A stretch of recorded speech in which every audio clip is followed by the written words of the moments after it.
Il faut nous prouver que le gouvernement républicain contrôle aujourd'hui la plus grande partie du Yémen. Les Égyptiens nous déposent à Béret, au nord, à quelques kilomètres de l'Arabie saoudite, au cœur d'une zone souvent attribuée aux royalistes.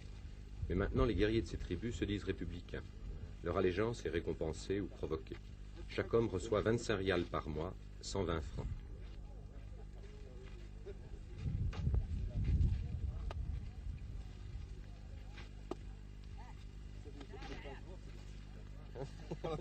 Quel âge a-t-il? عمرك قديش؟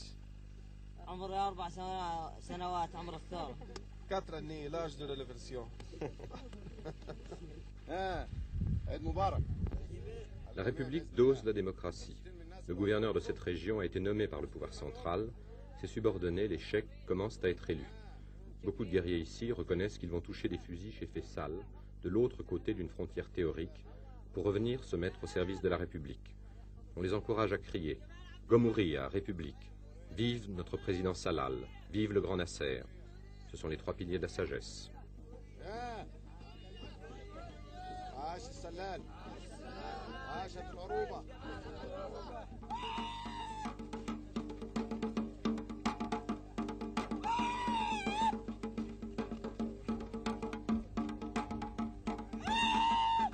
Nous sommes les premiers occidentaux à venir ici par ces voies. On tient à nous faire honneur. Les guerriers dansent autant pour le plaisir que pour les étrangers. Les danses, appréciées par le public, sont plus réalistes que mystiques.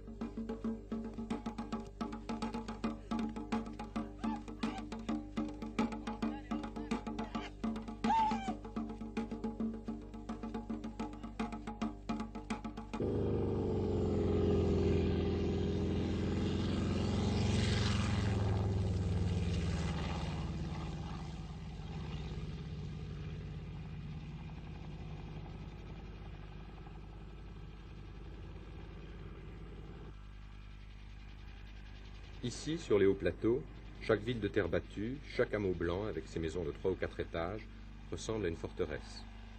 Le paysan yéménite, depuis des siècles, a le génie de l'agriculture en terrasse. Parfois, il tend à fuir la terre, non par paresse, mais pour se rebeller contre sa condition. Le Yémen n'était pas féodal au sens européen. Il n'y avait pas de serfs soumis à des obligations rigoureuses.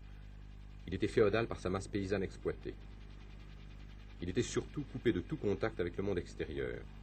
Avec la Révolution, de nombreux paysans sont devenus guerriers ou soldats. Les femmes se plaignent souvent de ce que les hommes passent trop de temps l'arme aux pieds.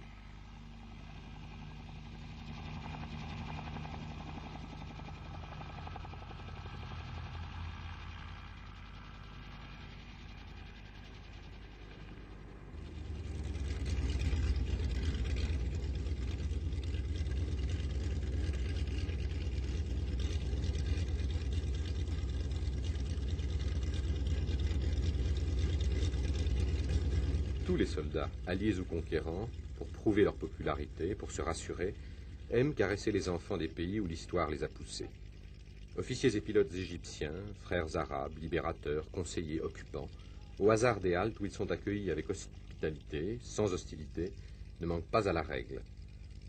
Partout, souriants, vifs, des gosses sortis de paysages qui semblent déserts viennent à leur rencontre.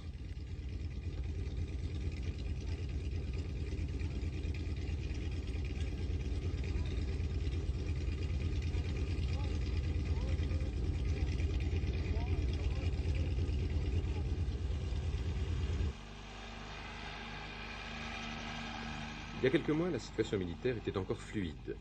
Aujourd'hui, elle est stabilisée. Cantonnés dans les villes, mais circulant dans les campagnes, les Égyptiens laissent le territoire à leurs alliés et protégés républicains. De temps en temps, rarement, les Égyptiens bombardent un village occupé par une bande royaliste. Les royalistes viennent tirer quelques coups de fusil sur les murs d'une ville. À plus de 2000 mètres d'altitude, les troupes égyptiennes tiennent Hadja. Cette ville de 4000 habitants est un symbole, la capitale religieuse du Yémen, la ville préférée de l'imam lorsqu'il régnait. Quand l'imam tient Hadja, dit la tradition, il tient le Yémen. Aujourd'hui, Égyptiens et républicains tiennent Hadja. On nous fait remarquer avec insistance que nous sommes les premiers journalistes occidentaux à voir Hadja aux mains de la République, et on nous traite en conséquence. L'atmosphère n'est pas tendue. Yéménites et Égyptiens s'étreignent, fraternisent, marchant ensemble vers le palais de l'imam, Mais il est difficile de percer les apparences, de savoir jusqu'à quel point les Yéménites supportent l'indispensable présence égyptienne.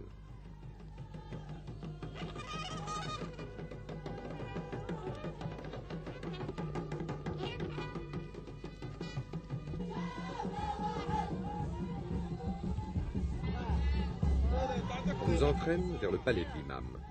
La réception se terminera dans une rituelle orgie de Coca-Cola et de fruits au sirop venus de Chine nationaliste.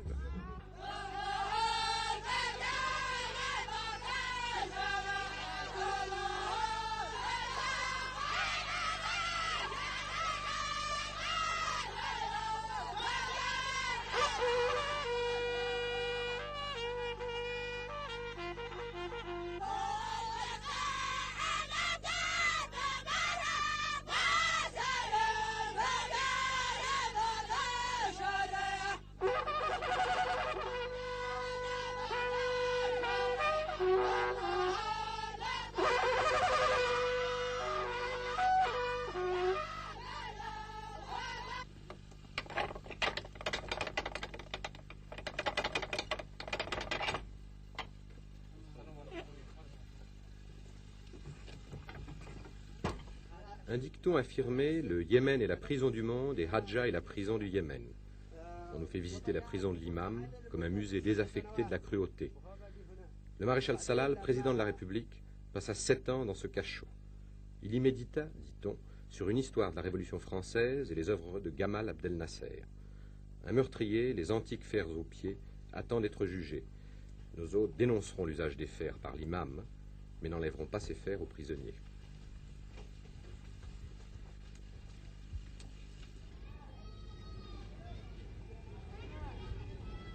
Les républicains sont fiers de leurs nouvelles écoles. Il y a 5 ans, elles étaient très rares. Seuls les notables alors et les officiers de police avaient droit à l'instruction. 1, 2, 3, 4, 5, 6, 7, 8, 9, 10, 11, 12, 13, 14, 15, 16, 17, 18, 19, 20. Okay, what is your name? My name is Abdallah. Aide et tutelle. Dans la plupart des écoles, les directeurs sont yéménites, les professeurs égyptiens. Les cadres yéménites manquent. Le directeur de la plus grande école du pays, qui ouvrira en septembre, a 18 ans.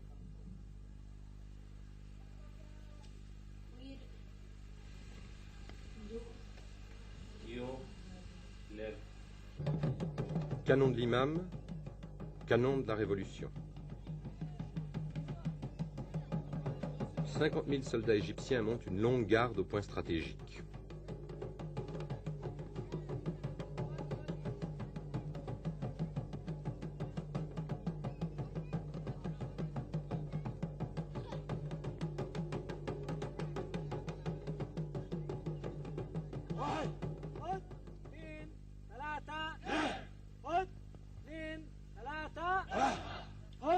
La gymnastique physique est complétée par la gymnastique intellectuelle de très nombreux cours idéologiques.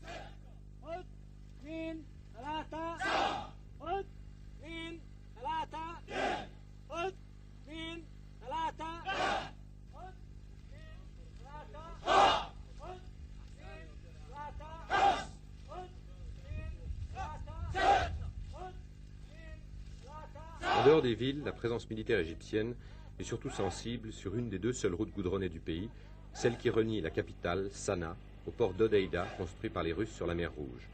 Offerte par les Chinois au Yémen lorsque l'imam régnait, cette route fut sans doute le premier grand acte révolutionnaire. Sans elle, en 1962, les Égyptiens n'auraient pu secourir rapidement les révolutionnaires yéménites.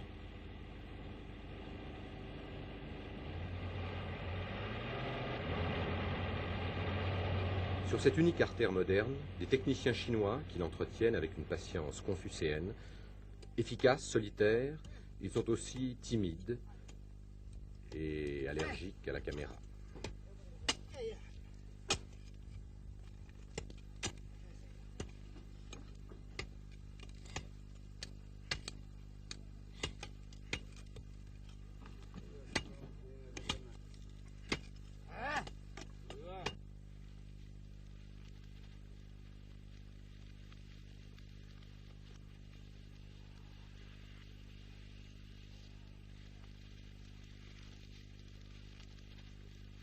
En débouchant sur les plaines côtières, nous trouvons des villages primitifs de huttes misérables où vivent souvent d'anciens esclaves.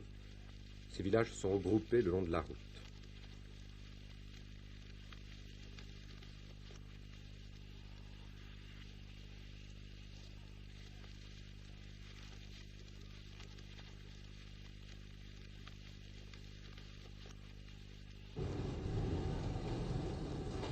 Hodeïda, le poumon du Yémen. À Hodeïda, on sent surtout l'aide économique soviétique. Le Yémen a une balance commerciale chroniquement déficitaire à 60%. Ainsi, il est à la merci de la générosité des pays donateurs, République arabe unie, Chine, URSS, démocratie populaire, États-Unis. On se demande si les Égyptiens, assurant la stabilité avec une armée coûteuse, dont la popularité ne peut être illimitée, ne laissent pas à d'autres, aux soviétiques par exemple, les bénéfices à long terme d'une présence pacifique.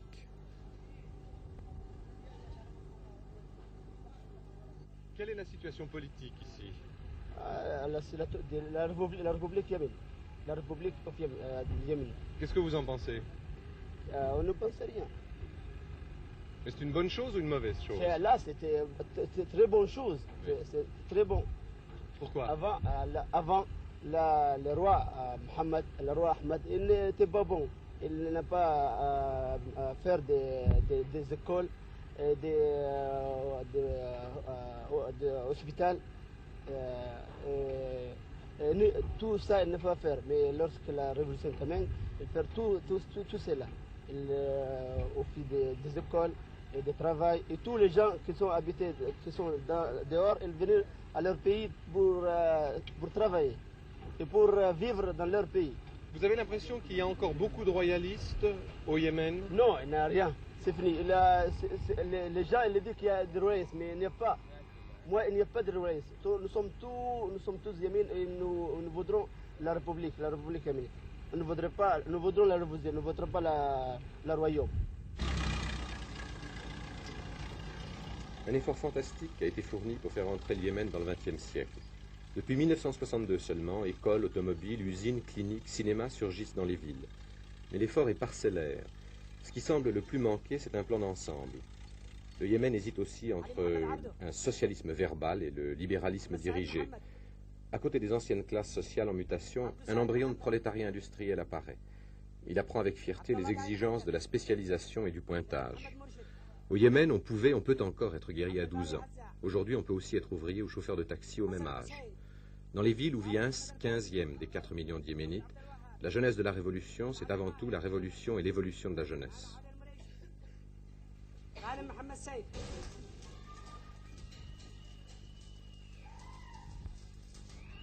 Le Yémen était ravagé par la tuberculose, les maladies vénériennes, la mortalité infantile. L'espérance de vie est de 35 ans pour un homme, de 45 pour une femme. Égyptiens et Russes construisent des hôpitaux. À Sanaa, nous avons retrouvé une infirmière française. Elle vit au Yémen depuis 17 ans. Maintenant, le Yémen commence à vivre un peu, peut-être comme en Europe. Le Yémen était un peu comme une fleur, n'est-ce pas? Une fleur qui ne demandait qu'à éclore. Depuis qu'est venue la République, cette fleur s'épanouit, tout doucement. Voyez-vous, nous avons eu beaucoup de docteurs, nous avons beaucoup de docteurs égyptiens, nous avons des doctoresses aussi égyptiennes, des infirmières égyptiennes, des docteurs russes, des docteurs chinois, des docteurs, enfin, un peu de partout. Au point de vue médical, maintenant, le Yémen, non pas parfait, parce qu'il y a beaucoup de choses à faire entre une république et une royauté. Il y a beaucoup à faire, mais enfin, tout doucement, il y a eu déjà beaucoup de progrès, des routes, des hôpitaux, des écoles, n'est-ce pas? L'émancipation des filles, nous avons aussi des filles, des écoles de filles. Vous savez qu'en Europe, on accuse les Égyptiens de s'être servis de napalm et de gaz. Est-ce que vous avez, vu une preuve? Non. Non. Moi aussi, j'ai entendu dire, mais il ne faut pas toujours croire ce que les gens disent. Prudemment, le gouvernement n'a pas interdit la culture et la vente du khat, fléau national. Mâchées, ces feuilles ont des propriétés voisines de celles de la cocaïne et de l'opium. Elles plongent dans une torpeur extatique. Toutes les classes consommaient du khat. Maintenant, c'est avec gêne que certains Yéménites reconnaissent qu'ils en mâchent. Le khat a une vertu, il est riche en vitamine C. Et un effet tragique, il peut diminuer de 5 heures par jour la productivité d'un travailleur.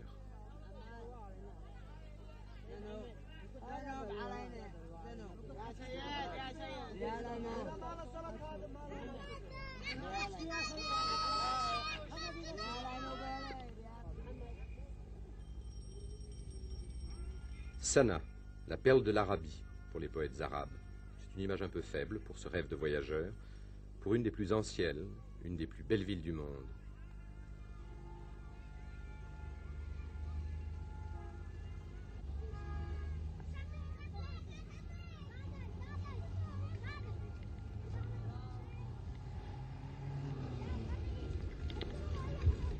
Dans ces rues, les recrues égyptiennes traînent leur désœuvrement. Les civils yéménites, depuis quelques semaines, n'ont plus le droit de porter leurs fusils en ville sans permis. Les soldats égyptiens ont droit à 15 jours de permission tous les 2 ou 3 mois. Pourquoi cette libéralité, peu courante dans les armées? Parce que les femmes yéménites sont inabordables, nous a dit un colonel égyptien. On ne peut pas laisser les hommes seuls aussi longtemps.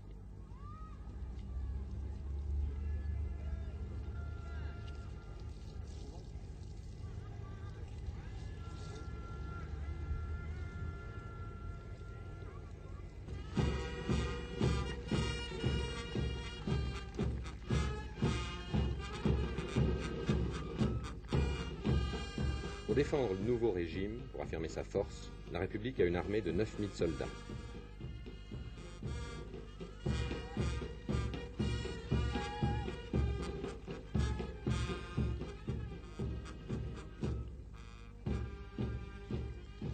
Encadré par ses ministres et ses conseillers égyptiens, le maréchal Salal, fils de forgeron. L'idéologie du régime et la popularité des pays étrangers qui l'aident peuvent être mesurés en comparant les distances qui séparent leurs représentants des gouvernants sur l'estrade. Les Américains.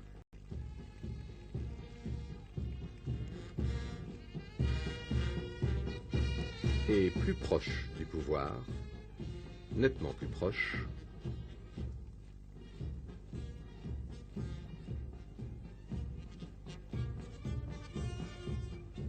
l'ambassadeur de Chine.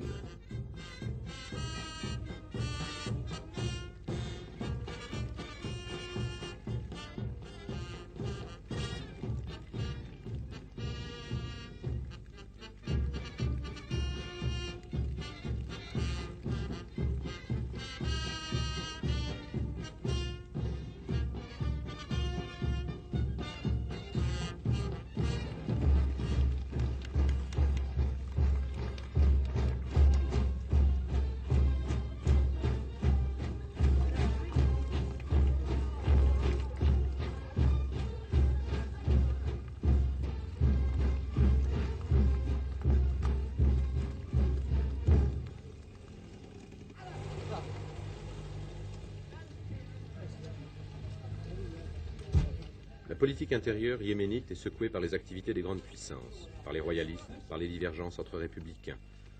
Accusés de trahison, des ministres étaient exécutés il y a quelques mois. Nous demandons d'avoir des prisonniers politiques.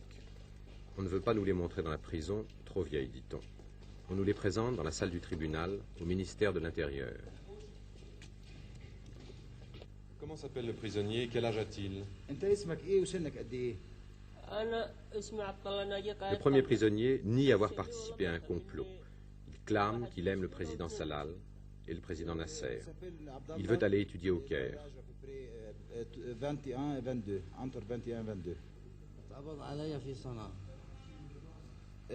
Il est arrêté à Sanaa.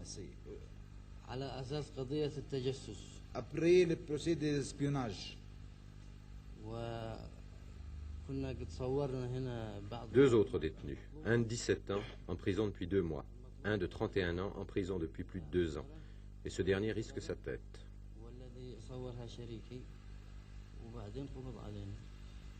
Lui, il a photographié quelques informations politiques pour l'envoyer à Asmara et à Addis Ababa, et après il est arrêté. Et lui? Lui, il était dans le centre culturel des États-Unis à Taïs. Et là-bas, il a reçu des ordres de ramasser des informations politiques, militaires, pas lui seul, mais aussi avec des autres gens, et c'est pourquoi c'était arrêté. Quel type d'information? Politique et militaire, comme il a dit maintenant. Mais très exactement, on lui demandait des renseignements sur quoi? كانوا بيطلبوا منك معلومات على وجه التحديد عن ايه؟ معلومات سياسية عن ايه؟ عن أصل كانوا بيطلبوا مني أخذ فكر وجهة نظر عن الاحتفال الذي وقع في تعز في المدرسة الروسية. افتتاح المدرسة الروسية، حفل افتتاح المدرسة الروسية. De donner des informations sur la réception qu'on a fait dans l'ouverture de l'école qu'on appelle l'école russe là-bas à Taïz. Ayant appris le mot liberté il y a 5 ans, le Yémen aime les manifestations politiques. Vive les Arabes unis, vive Salal, vive Nasser, abat les Anglais, abat Faisal, abat Bourguiba, abat Israël.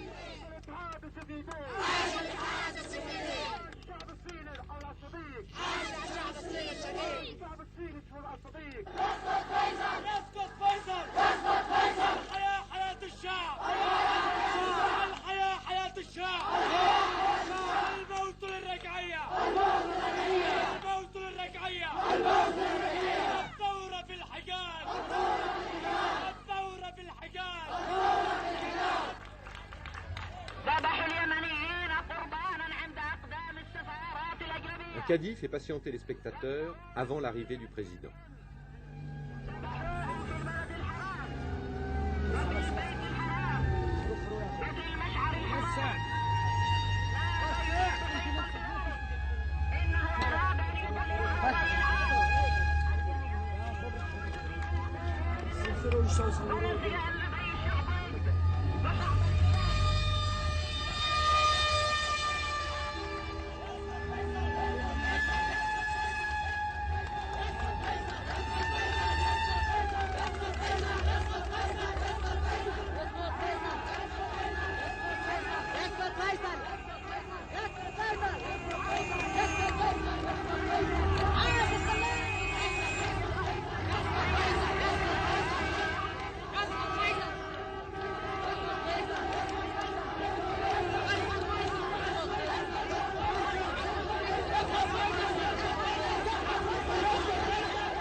Des mains égyptiennes aident le président à traverser la foule, comme elles l'aident à traverser les difficultés économiques des politiques.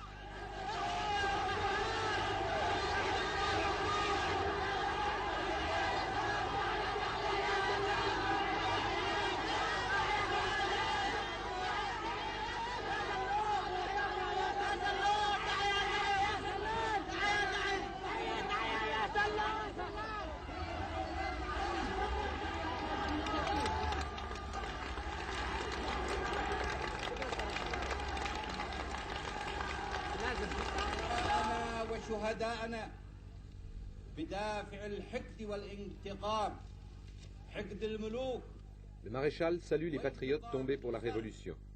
الأسر العميلة التي طهرنا أرضنا منها والتي رفضناهم وركلناهم بأحذيتنا ودفناهم وأهلنا عليهم التراب. آه السلاح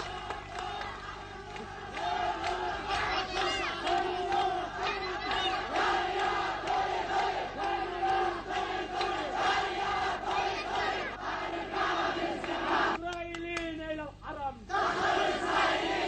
قتلوا شعب اليمن سنتجند للظهر. Quelquefois, le chef de chœur s'évanouit.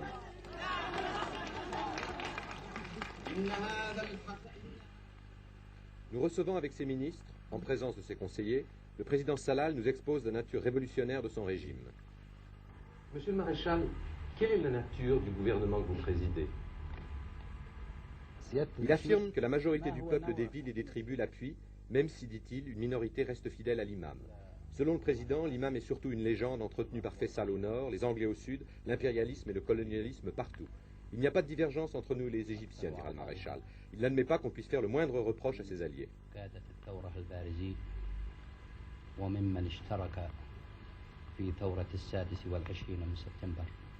Monsieur le Président, vous sentez-vous civil ou militaire? والله بينهما في هذا الحال بينهما عسكري بالنسبة للأعداء ومدني بالنسبة للشعب اليمني طبعا بالنسبة Je suis militaire pour les ennemis et civil pour ma peuple.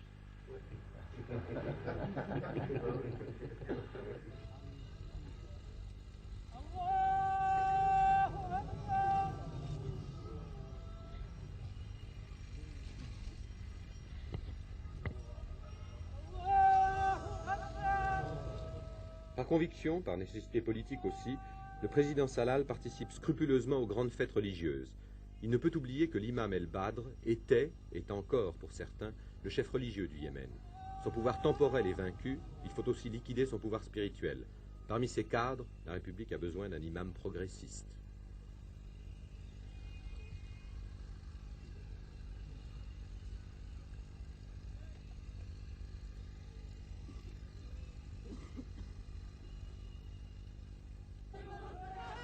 Au Yémen, religion et politique restent étroitement mêlées. Beaucoup plus, semble-t-il, qu'en République arabe unie.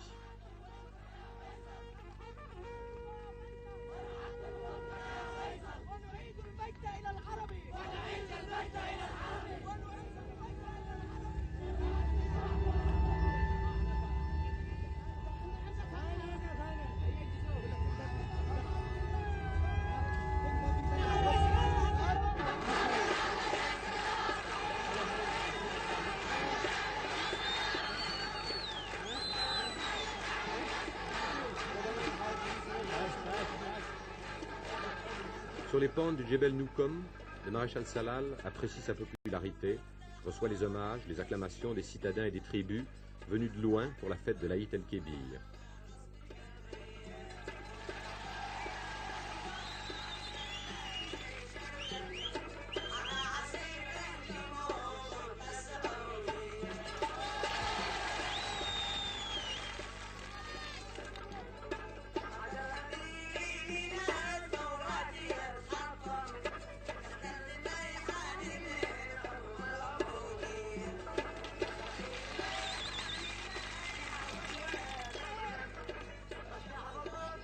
Le président Salal est assis à l'ombre de l'arbre sous lequel venait s'asseoir l'imam.